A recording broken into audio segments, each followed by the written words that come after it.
You know there's a moment in Predator when the movie completely shifts. Up until that point, everything feels familiar. You've got Arnold Schwarzenegger, an elite commando team, big guns, jungle warfare.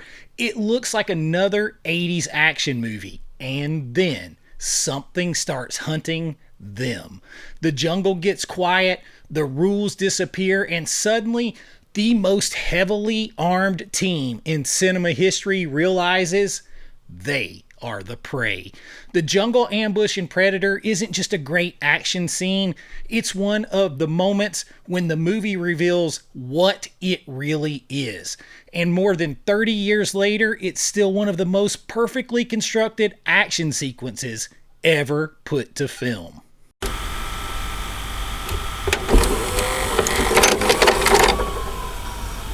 Released in 1987, Predator was directed by John McTiernan, one of my favorite directors, and the same filmmaker who would go on the following year to direct Die Hard. And what McTiernan understood better than almost anyone in the 80s was how to build tension inside of action. The first half of Predator plays like a traditional military mission. Dutch and his team are sent into the jungle to rescue hostages and eliminate a guerrilla force. It seems pretty standard for an 80s action film. And they're going to do this with big muscles and overwhelming firepower. Machine guns, grenade launchers, explosive, pure 80s action spectacle. But then the movie begins planting small little clues that something else is out there. Bodies are found hanging from trees, strange heat signatures, a feeling that the jungle itself is somehow watching, and then eventually the team walks straight into an ambush. And that scene is where things really kick off and the movie changes.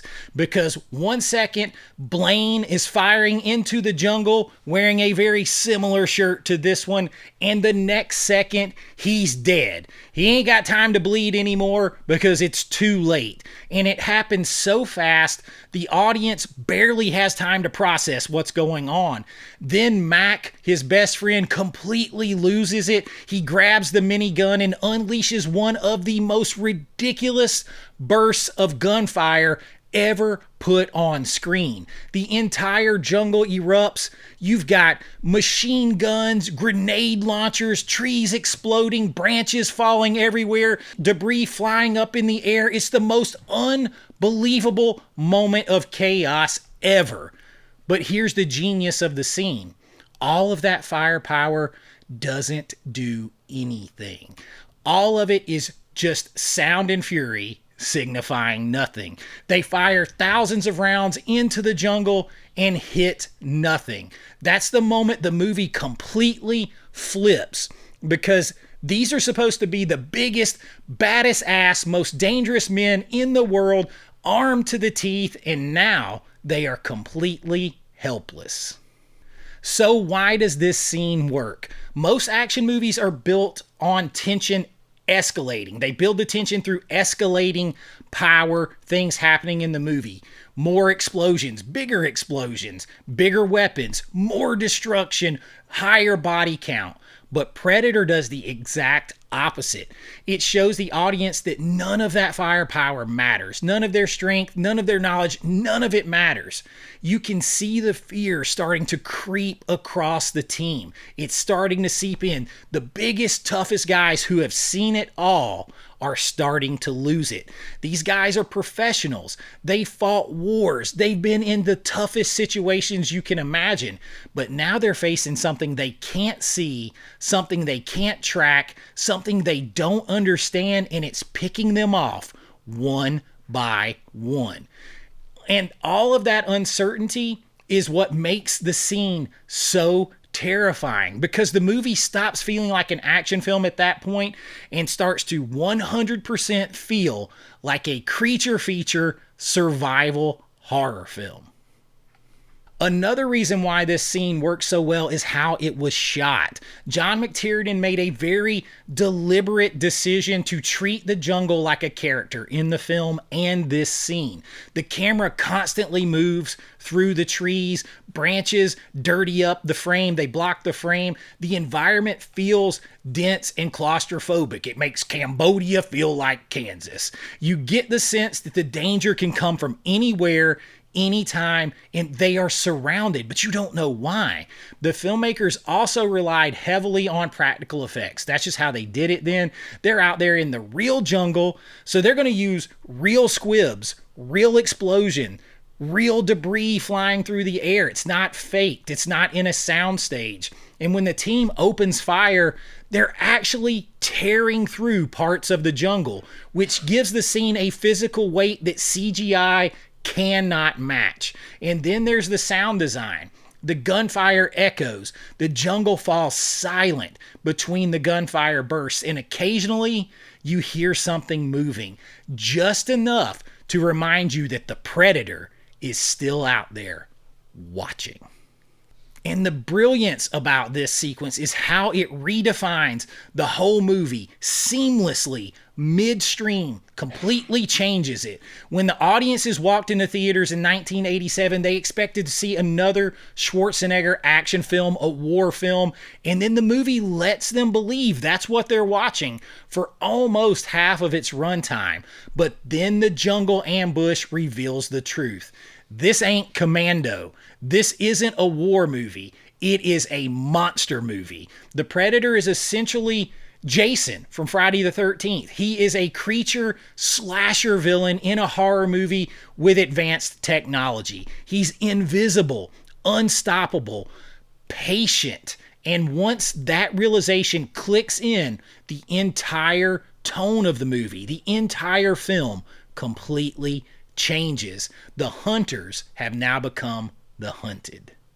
And that's why it still works today. Even decades later, this scene still holds up. Predator may be the most well-executed action script in the history of cinema. Partly because of the practical filmmaking, partly because of the pacing, but most likely and most dominantly because of the idea at its core. It's the moment where the most powerful action heroes in all of cinema creation that you could imagine realize they are not in control anymore. That all of their training, all their muscles, all their firepower, all their gear means absolutely nothing. And that loss of control, that loss of power makes this scene absolutely unforgettable. It turns a big 80s action movie full of iconic action stars into something much darker, much stronger, and much more memorable, and definitely much more dangerous. And it sets up the rest of the film as a brutal survival horror game between Dutch and the Predator. The jungle ambush scene in Predator breaks the rules. It takes the biggest action movie tropes of the 1980s, unstoppable heroes with massive firepower, and proves that sometimes even that isn't enough. And when the movie can make the audience feel that shift seamlessly, midstream in the movie, it turns that confidence that they have of their heroes into fear. And that one single scene does it. That's when the action becomes more than spectacle. That's when it becomes absolutely unforgettable. And that's why the jungle ambush scene in Predator is still one of the greatest action scenes ever filmed.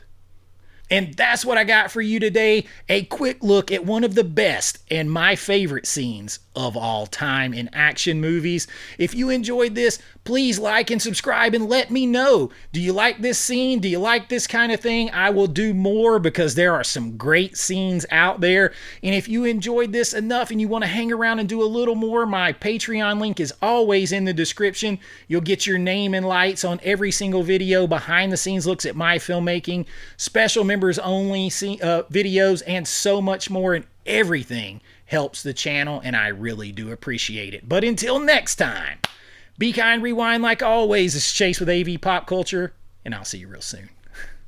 Bye-bye. I know.